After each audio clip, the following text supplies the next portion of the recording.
ನಿಮ್ಗೆ ಗೊತ್ತಾ ಸ್ನೇಹಿತರೆ, China one of the richest country ಕೂಡ ಹಾಗೂ one of the strongest army in the world ಅಲ್ಲಿ ಥರ್ಡ್ ರ್ಯಾಂಕ್ ಕೂಡ ಬರುತ್ತೆ ಇದರ ಆರ್ಮಿ. ಟಿಬೆಟ್ ಅಂತ ದೊಡ್ಡ ದೇಶನಾಗೂ ಕೂಡ ಇವರು ಕಾಂಕರ್ ಕೂಡ ಮಾಡಿದ್ದಾರೆ. ಆದ್ರೆ ಒಂದು ಚಿಕ್ಕ ಐಲ್ಯಾಂಡ್ ತೈವಾನ್ ಇವರಿಗೆ ಕಾಂಕರ್ ಕೂಡ ಮಾಡಕ್ ಆಗ್ತಾ ಇಲ್ಲ ಸ್ನೇಹಿತರೆ. ಯಾಕೆ ಈ ತೈವಾನ್ ಇವರು ಕಾಂಕರ್ ಮಾಡೋಕೆ ಇಟ್ಟು ಹರಸಾಹಸ ಕೂಡ ಪಡ್ತಾ ಇದ್ದಾರೆ, ಬಟ್ ಇದು ಯಾಕೆ ಆಗ್ತಾ ಇಲ್ಲ ಸ್ನೇಹಿತರೆ? ಸೊ ಇದರ ರೀಸನ್ಸ್ ಗಳು ಏನಂದ್ರೆ ನಾವು ತಿಳ್ಕೊಂಡು ಬನ್ನಿ.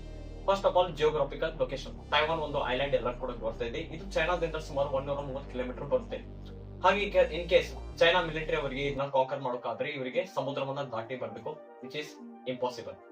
ಇನ್ನೊಂದೇನಾಗುತ್ತಂದ್ರೆ ಪ್ರಕೃತಿಯ ಸಪೋರ್ಟ್. ಡೆನ್ಸ್ ಫಾರೆಸ್ಟ್ ಗಳು ಹಾಗೂ ಪರ್ವತಗಳು, ದೊಡ್ಡ ದೊಡ್ಡ ಪರ್ವತ ಶಿಖರಗಳು. ಇನ್ ಕೇಸ್ ಚೈನಾದ ಸಮುದ್ರವನ್ನು ಕೂಡ ದಾಟಿ ಬಂದ್ರೆ ಇವರಿಗೆ ಈ ಪರ್ವತಗಳು ಕೂಡ ದಾಟಿ ಬರ್ಲೇಬೇಕಾಗುತ್ತೆ. Second, world relationship. ತೈವಾನ್ ಅವರ ರಿಲೇಶನ್ಶಿಪ್ ಕೂಡ ಚೆನ್ನಾಗಿದೆ ಬಾಕಿ ಒಂದು ದೇಶಗಳ ಕಡೆಯಿಂದ. ಇನ್ ಕೇಸ್ ಚೈನಾ ಅವರು ತೈವಾನ್ ತೊಂದರೆ ಕೊಟ್ಟರೆ USA ಹಾಗೂ ಜಪಾನ್ ಅಂತ ಮೇಜರ್ ಕಂಟ್ರೀಸ್ ಗಳು ಇಲ್ಲಿ ನಡಕ್ ಬರ್ಲೇಬೇಕಾಗುತ್ತೆ, which is cause world war ಅಂತ ಕೂಡ ಆಗ್ಬಹುದು. ಯಾಕಂದ್ರೆ ಇಲ್ಲಿ ಅಲೈನ್ಸ್ ಮಧ್ಯೆ ಜಗಳ ಕೂಡ ಆಗುತ್ತೆ. ಸೆಕೆಂಡ್, ಇನ್ನೊಂದಂದ್ರೆ ಟೆಕ್ನಾಲಜಿ ವಿಚಾರ.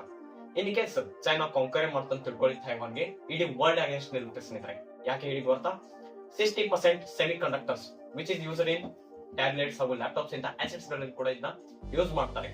ಇನ್ ಕೇಸ್ ತೈವಾನ್ ಇವ್ರು ಏನಾದ್ರು ಕಾಂಕರ್ ಮಾಡಿದ್ರೆ ವರ್ಲ್ಡ್ ಕೂಡ ಲಾಸ್ ಆಗುತ್ತೆ, ಸೆಮಿ ಕಂಡಕ್ಟರ್ಸ್ ಗಳು ಶಾರ್ಟೇಜ್ ಕೂಡ ಆಗುತ್ತೆ. ಹಾಗೆ ಈ ತರ ಮ್ಯಾನುಫ್ಯಾಕ್ಚರ್ಸ್ ಕೂಡ ಡಿವೈಸಸ್ ಗಳಿಗೆ ಆಗಲ್ಲ, ಹಾಗೂ ಚೈನಾ ಕೂಡ ಇದು ಲಾಸ್ ಆಗುತ್ತೆ, ಅದು ಗೊತ್ತಿದೆ. ಇನ್ನೊಂದು ಫೋರ್ತ್ ಅಂದ್ರೆ ಸಿಟಿಸನ್ಶಿಪ್ ಪವರ್. ಇನ್ ಕೇಸ್ ಈಗ ಏನಂದ್ರೆ ತೈವಾನ್ಗೆ ಒಂದು ಸಾವರಿನ್ ಕಂಟ್ರಿನೇ, ಅಲ್ಲಿ ಜನತೆಗಳಿಗೆ ಒಂದು ತೈವಾನ್ ಇವರು ಸೆಪರೇಟ್ ಕಂಟ್ರಿನೇ ಅಂತ ನೋಡ್ತಾರೆ, ಹಾಗೂ ಪ್ಯಾಟ್ರಿಯಾಟಿಕ್ ಕೂಡ ಇದ್ದಾರೆ. ಅವರ ಒಂದು ಭಾಷೆ ಹಾಗೂ ಅವರ ಕಲ್ಚರ್ ಕೂಡ. ಇನ್ ಕೇಸ್ ಚೈನಾ ಅವ್ರು ಕಾಂಕರ್ ಮಾಡಿದ್ರೆ ಪ್ಯಾಟ್ರಿಯಾಟಿಸಂ ನಡಿಕೆ ಕೂಡ ಬರುತ್ತೆ.